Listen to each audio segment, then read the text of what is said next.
श्वेता की शादी को 2 साल हो चुके थे, लेकिन उसे अब तक कोई बच्चा नहीं हुआ था।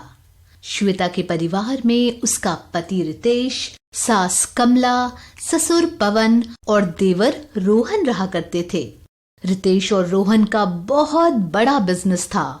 श्वेता को एक भी संतान ना होने के कारण पड़ोस की औरतें उसका हमेशा मजाक उड़ाया करती। इस बात से कमला जी को बहुत दुख होता था, लेकिन फिर भी कमला जी अपनी बहू को कुछ नहीं बोलती थी, क्योंकि वो भी जानती थी जो भी होता है वो भगवान की मर्जी से ही तो होता है। अब क्या बोलूं हेमा बहन, सब ऊपर वाले की लीला है, इसमें हम कर ही क्या सकते हैं। अब तुम ही देख लो, तुम्हारी बेटी ने तो भाग के शादी की थी, सारे खानदान की नाक कटवा के रख दी। अब तुम तो इसमें कुछ नहीं कर सकती ना। अब मेरी बहू श्वेता का क्या है, आज नहीं तो कल बच्चे तो हो ही जाएंगे। हाँ, वो तो ठीक है, लेकिन अपनी उम्र भी तो देखो कमला बहन। अब शरीर का कोई भरोसा भी तो नहीं है, कब साथ छोड़ दे। इसीलिए मैं कहती हूँ, मेरे पहचान में एक बाबा है, मैं वहाँ का पता दे देती हूँ। तुम एक बार श्वेता बहू को लेकर जरूर जाओ, फिर देखना। कमला जी को हेमा की बात का बहुत बुरा लगता है, लेकिन वो सुन के अनसुना कर दिया करती। अरे वो सब तो ठीक है, तुमने तो कुछ खाया ही नहीं, अब उठाओ भी। कुछ देर बाद पड़ोस की औरतें अपने घर चली जाती हैं। फिर शाम को, क्यों रे रोहन, तुझे कोई लड़की तो पसंद नहीं है ना? क्यों माँ, आप मुझसे ऐसे सवाल क्यों पूछ रहे हो? क्यों ना पूछूं, अब तेरी शादी की उम्र हो गई है, अब तो दूर दूर से कई रिश्ते भी आ रहे हैं तेरे लिए। नहीं माँ, अभी नहीं, हमने पिछले महीने ही अच्छी खासी इन्वेस्टमेंट की है अपने बिजनेस में और वर्कलोड भी ज्यादा हो गया है। आप रोहन की शादी अभी रहने ही दो। अरे बेटा, तू नहीं समझ रहा, इसकी शादी की उम्र हो गई है और इसके लिए अच्छे रिश्ते भी आ रहे। अगर अभी शादी नहीं कराई तो बाद में बहुत दिक्कत होगी। अरे माँ, आप मेरी मजबूरी भी तो समझो, इससे हमारे काम को कितना नुकसान होगा। हाँ माँ, भैया सही कह रहे थे, मेरी शादी अभी रहने दो आप। अब तू भी शादी करने को राजी नहीं है तो मैं क्या कर सकती हूँ। रोहन खाना खाकर अपने कमरे में चला जाता है, तभी उसकी भाभी घर का सारा काम करके उसके कमरे से गुजर रही होती है। सिया, मैं अपने घर वालों को किस मुंह से बताऊं कि मैं तुमसे प्यार करता हूँ। तभी रोहन को उसकी भाभी बुलाती है। देवर जी। सिया, मैं तुम्हें बाद में फोन करता हूँ, लगता है भाभी आ रही हैं। क्यों देवर जी, आप लोगों का बिजनेस कैसा चल रहा है? अच्छा ही चल रहा है भाभी। अच्छा जी, वैसे आप इतनी रात में यहाँ क्या कर रही हो? कुछ नहीं, आपके कमरे से खटर पटर की आवाज आ रही थी तो मैं आ गई। कोई लड़की से बात कर रहे थे क्या आप कॉल पर? नहीं तो भाभी, मैं तो वो सिया से मतलब हिमांशु से बात कर रहा था। बोल रहा था कि संडे को लॉन्ग ट्रिप पर चलते हैं, मैंने मना कर दिया। देवर जी, आपको तो झूठ बोलना भी नहीं आता। सच सच बताओ देवर जी, आपको कोई लड़की पसंद है क्या? अगर आप सच बताओगे तो शायद मैं आपकी मदद कर सकूं। रोहन बिना कुछ सोचे समझे अपनी भाभी को सब कुछ सच सच बता देता है। हाँ भाभी, मैं सिया नाम की लड़की से प्यार करता हूँ, मैं तो उसी से शादी करना चाहता हूँ। जब आप सिया से प्यार करते ही हो तो आज खाना खाते वक्त जब आपकी शादी की बात हो रही थी तो आपने ये बात सबको क्यों नहीं बताई कि आप सिया से प्यार करते हो? भाभी, अगर मेरे अंदर इतनी हिम्मत होती तो मैं ये बात आपको कब का बता देता। वो तो ठीक है देवर जी, आप ये बताओ कि सिया के घर वाले आपको अपना दामाद बनाना चाहते हैं? हाँ भाभी, वो तो मुझे बहुत पहले ही अपने घर का दामाद बनाना चाहते हैं, क्योंकि हमारा बिजनेस है ही इतना बड़ा कि कोई भी रिश्ते को मना नहीं करता। आखिर हर एक लड़की का बाप यही चाहता है कि उसकी लड़की एक अच्छे और बड़े घर की बहू बने। हाँ, वो सब तो ठीक है। तभी श्वेता को उसका पति रितेश उसे बुलाता है। श्वेता, जरा यहाँ तो आना। अभी आई। श्वेता तुरंत अपने कमरे में जाती है। हाँ, आपने बुलाया? मैं ये कह रहा था, आज जो माँ रोहन की शादी की बात कह रही थी वो सही कह रही थी। रोहन की शादी हमें कर देनी चाहिए। बात तो आप सही कह रहे हैं। तो कल ही हम रिश्ते देखने शुरू कर देते हैं। तभी श्वेता मौके का फायदा उठाते हुए बोलती है, मुझे आपको रोहन के बारे में कुछ बताना था।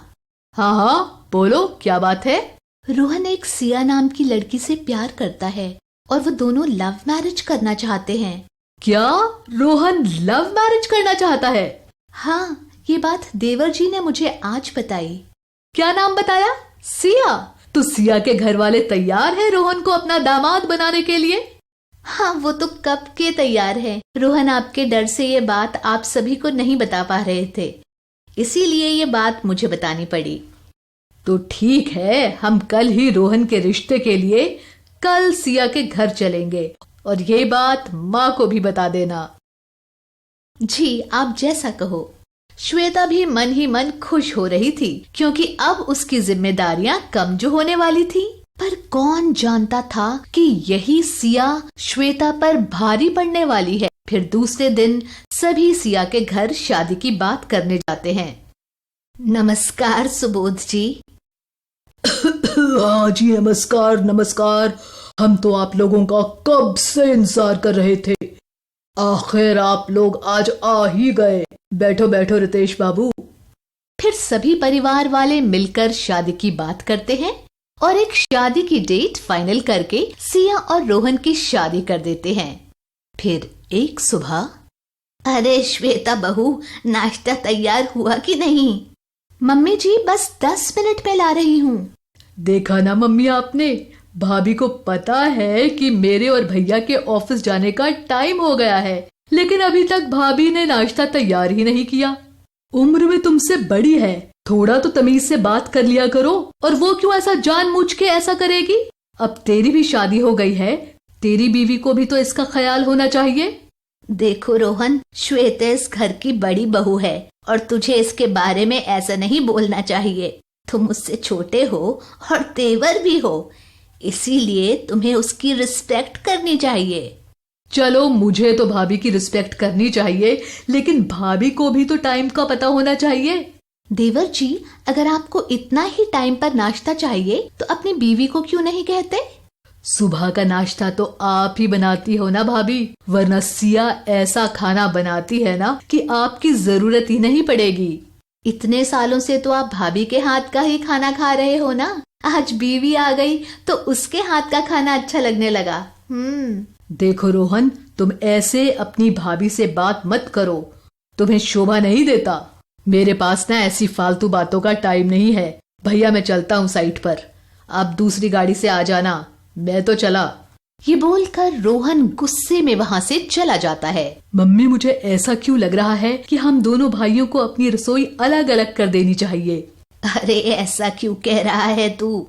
इतनी सी बातों से घर का बंटवारा। अरे आप ऐसा क्यों कह रहे हो? देवर जी को समझाने की जरूरत है, वो समझ जाएंगे। आप फालतू में टेंशन मत लो। फिर शाम को श्वेता अपनी सहेली के बर्थडे पार्टी में चली जाती है। अरे 7 बज रहे हैं, लगता है श्वेता बहू को आने में वक्त लगेगा। सिया बहू, ओ सिया बहू।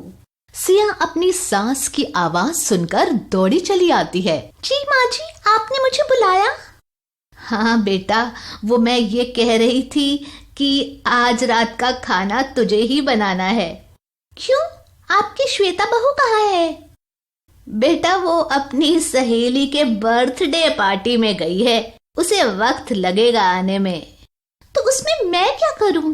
मैं खाना नहीं बना सकती सासू माँ, मैं तो चली टीवी पर मूवी देखने, खाना आप ही बना लेना।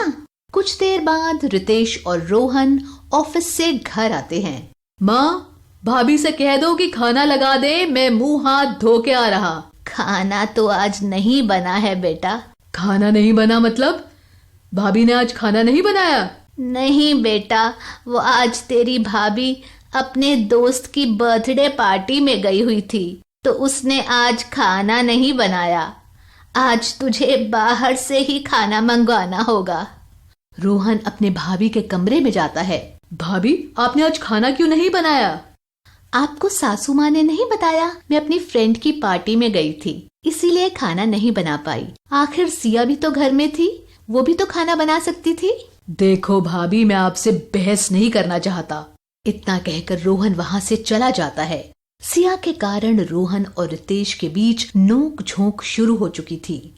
और बेचारी श्वेता, उसने तो अपने देवर की मदद करके एक बहुत बड़ी मुसीबत खड़ी कर दी। अब अगले एपिसोड में देखते हैं कि श्वेता इतनी बड़ी मुसीबत का सामना कैसे करती है।